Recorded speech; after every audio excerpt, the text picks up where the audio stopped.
ہمارے چینل کو سبسکرائب کریں۔ مجھے واقعہ یاد آتا ہے، حدیث پاک ہے، آقائے نامدار سرور کائنات فخر دو عالم محمد رسول اللہ صلی اللہ علیہ وسلم نے حج فرمایا تھا۔ آپ کا آخری حج ہے، آپ نے ایک ہی حج کیا تھا، حجۃ الوداع جس کو کہا جاتا ہے۔ عرفات کا میدان ہے، جبل رحمت کا مقام ہے، پہاڑی کے بلندی پر آپ کھڑے ہیں، سواری پر سوار ہے، اور آپ کی سواری جو نہایت مضبوط اونٹنی تھی جس کا نام قصوہ ہے، آپ اس پر سوار ہو کر کے حضرات صحابہ کرام سے خطاب فرما رہے ہیں۔ بہت مضبوط اونٹنی، حدیث پاک چل آتا ہے، اس سواری پر سوار ہونے کی حالت میں اگر قرآن پاک اللہ کے یہاں سے آپ پر اترتا تھا تو وہ سواری باوجود اس کے تمام لوگوں کی سواریوں میں سب سے زیادہ مضبوط ہونے کے وہ سواری قرآن پاک کا خواب لانے سے عاجز ہو جاتی تھی۔ قرآن پاک اتنا مقدس کلام ہے۔ ایک صحابی کا بیان ہے، حضور اکرم محمد رسول اللہ صلی اللہ علیہ وسلم آرام فرما رہے تھے، آپ کا مبارک سر ہماری رام پر تھا، آپ نیند کی حالت میں تقریباً پہنچ رہے تھے، اللہ کے یہاں سے اللہ کا کلام اتر رہا تھا، اب اسی حال میں اتر رہا تھا۔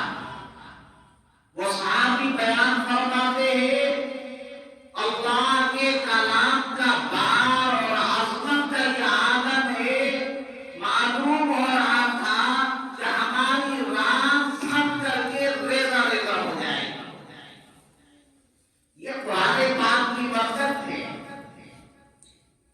ایک روایت میں ہے، محمد رسول اللہ صلی اللہ علیہ وسلم سخت سردی کی حالت میں کہیں تشریف فرما تھے، قرآن مقدس کا نزول ہو رہا ہے، اور قرآن مقدس کے نزول کی بنیاد پر حضور پاک محمد رسول اللہ علیہ الصلوۃ والسلام پسینہ سے شرابور ہو رہے تھے۔ اتنا مقدس کلام ہم کو آپ کو عطا فرمایا۔ میں عرض کر رہا تھا، حجۃ الوداع ہے، جبل رحمہ ہے، سواری پر آپ سوار ہے، صحابہ کرام سے آپ خطاب فرما رہے، بیان فرما رہے، نصیحت فرما رہے، اور اسی نصیحت کے دوران آپ نے دعا فرمایا، عجیب و غریب دعا ہے، عجیب و غریب دعا ہے۔ حدیث کے الفاظ ہے، اللہ کے نبی نے دعا فرمائی، اے میرے اللہ، ہماری امت کو قیامت تک زندہ رکھیے، قیامت تک۔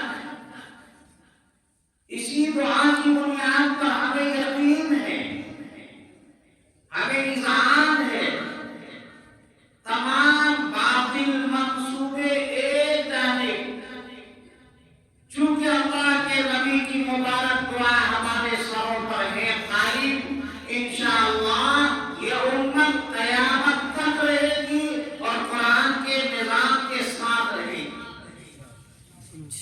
شرط ہے قرآن پاک کے نظام کو ہم کس طرح سے مستحکم بنائے، اپنے گھروں میں پیدا کرے، اپنی اولاد کے سینوں کو قرآن پاک کی تعلیم سے آراستہ اور پیراستہ کرے، اور قرآن پاک کے پڑھنے پڑھانے کا ماحول اپنے گھرانوں میں کیسے قائم کرے۔ ہم نہیں کرتے، آپ کو کالج میں نہ پڑھائیے، یاد رکھیے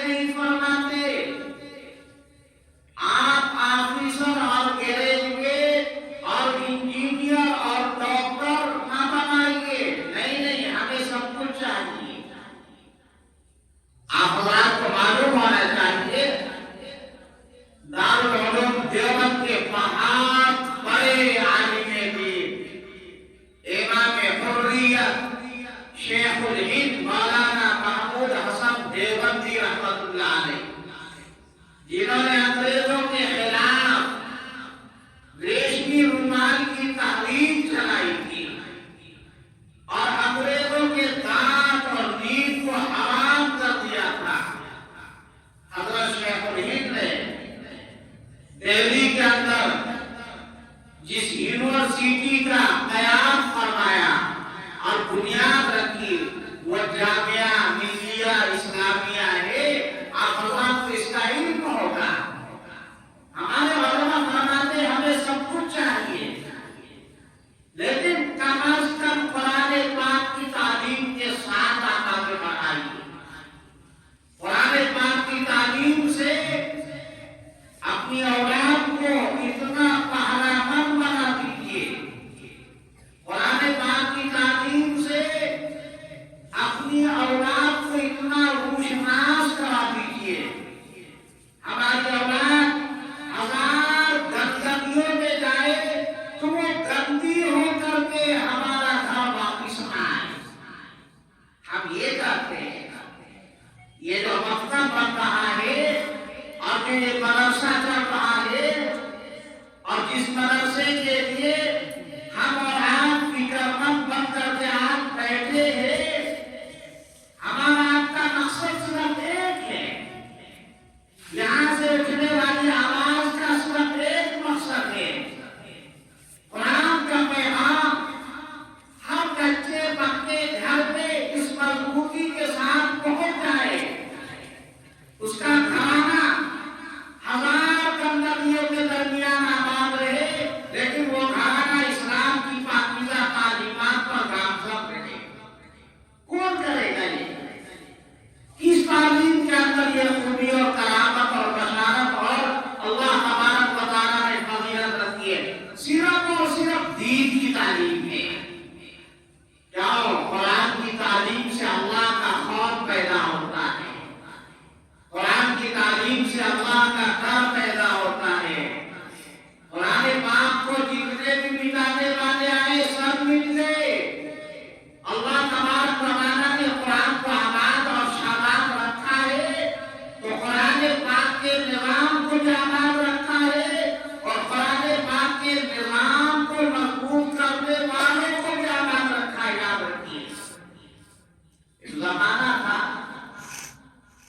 برطانیہ ہے نا، برطانیہ کے ایوان کے اندر ایک بات کری تھی. مؤرخین نے لکھا ہے انگریزوں کا زمانہ تھا. قرآن اگر انڈیا میں رہے گا تو وہاں ہمارا تسلط قائم نہیں رہے گا. قرآن کو ختم کرو. قرآن اگر رہے گا اس ملک کے اندر، برطانیہ کے ایوان کے اندر زلزلہ برپا ہو رہا ہے. قرآن رہے گا ہم نہیں حکومت کر سکتے. قرآن کو نظر آتش کرو، قرآن کو ختم کرو، قرآن کو جلا دو. بڑے بڑے گورے افسران گشت کرنے لگے. شہر شہر، قریہ قریہ، گاؤں گاؤں، مسجد سے، مدرسوں سے، عبادت گاہوں سے، گھروں سے قرآن پاک کے جہاں نسخے نظر آتے ہر ایک کو لے کر کے جلا کر کے راکھ کر دیا جاتا تھا. آپ کا یوپی میں ایک جگہ ہے پانی پت، آج بھی آپ تھوڑا جانتے ہیں. اس زمانے میں پانی پت کے اندر ایک افسر کی ڈیوٹی لگی تھی اور وہ انگریز افسر وہاں پہنچا اور وہاں قرآن پاک کو جلانے کے لیے ہر طرح کی کوشش کرنے لگے. پانی پت کا وہ مقام عجیب و غریب تھا اس زمانے میں. ہر گھر کے اندر اگر 4 بچے ہیں، چاروں حافظ قرآن. باپ ہے، باپ بھی حافظ قرآن. ماں ہے، ماں بھی حافظ قرآن. بہن ہے، بہن بھی حافظ قرآن. جتنی آبادی کے اندر لوگ آباد ہے سارے کے سینوں کے اندر اللہ کا کلام محفوظ ہے. وہی بات ہے. وہ انگریز افسر وہاں پہنچا. ایک صاحب نے کہا کہ جناب ہم آپ کی دعوت کرنا چاہتے ہیں. کہا شوق سے گئے وہاں اور دعوت سے پہلے جمع کیا اور اس انگریز افسر کو سامنے بیٹھایا اور اس طرح کے آپ کے مکتب اور مدرسہ میں جیسے یہ بچے اس طرح سے ننھے ننھے بچوں کو سامنے بیٹھایا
ہو، قرآن کو تم مٹا سکتے ہو، قرآن کو کتب خانوں سے تم چھین سکتے ہو، قرآن کو لائبریریوں سے تم غائب کر سکتے ہو، قرآن کو ممبر محراب سے تم جدا کر سکتے ہو، لیکن جو اللہ کا کلام اس طرح کے ننھے ننھے بچوں کے سینے کے اندر محفوظ ہے، ان کو تم کہاں سے برباد کرو گے؟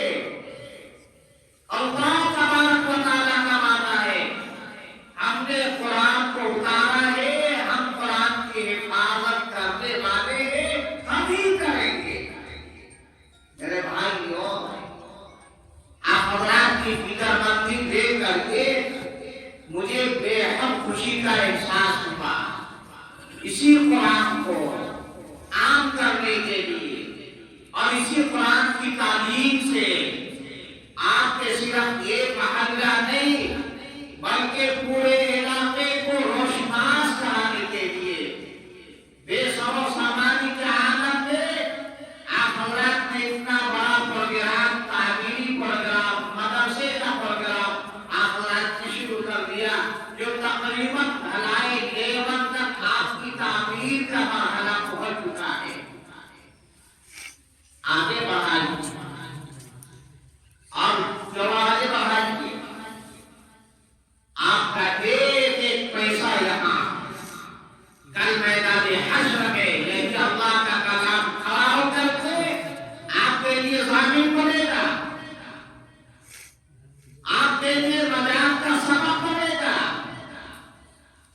مجھے اللہ کے گھر میں یہ کہنے سے کوئی بات نہیں ہے، میں پورے اہتمام کے ساتھ کہہ سکتا ہوں، آپ اندازہ لگائیے کتنا مبارک مقام ہوگا، صبح شام رات دن اللہ کے کلام کی یہاں تلاوت ہو، اور اللہ کی تلاوت، کلام کی تلاوت کی آواز سے اس کا ذرہ ذرہ، اس کا ریزہ ریزہ اپنے دامن کے اندر سمیٹ کر کے رکھے، کل حشر کے میدان میں ایک ایک ریزہ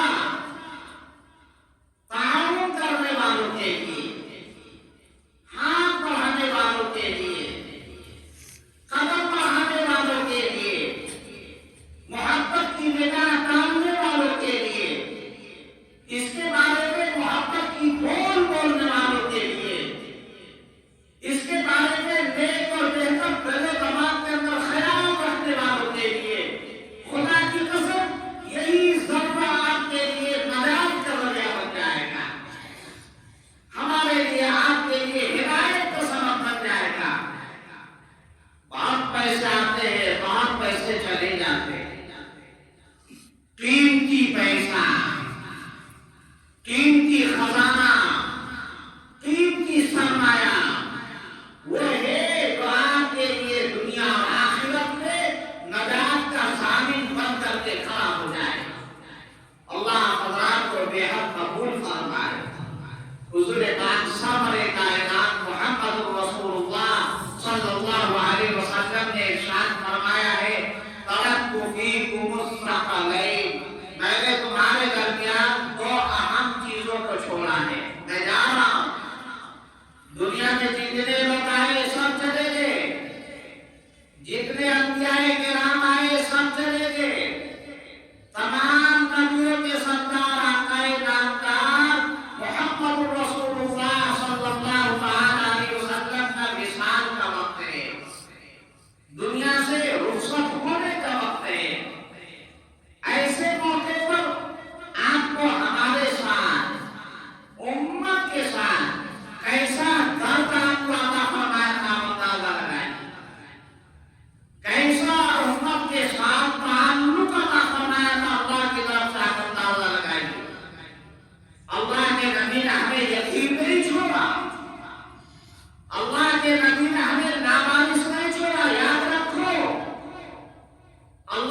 مسلمان بیچے کرب کے عالم میں، بے چینی کے عالم میں نیا نیا فرمان، جی اور نئی نئی بات، اور مسلمانوں کے لیے تعین و تشریح کے دروازے مستقل کھلے جا رہے ہیں، اور طرح طرح کے ان کے خلاف منظم طور پر پروگرام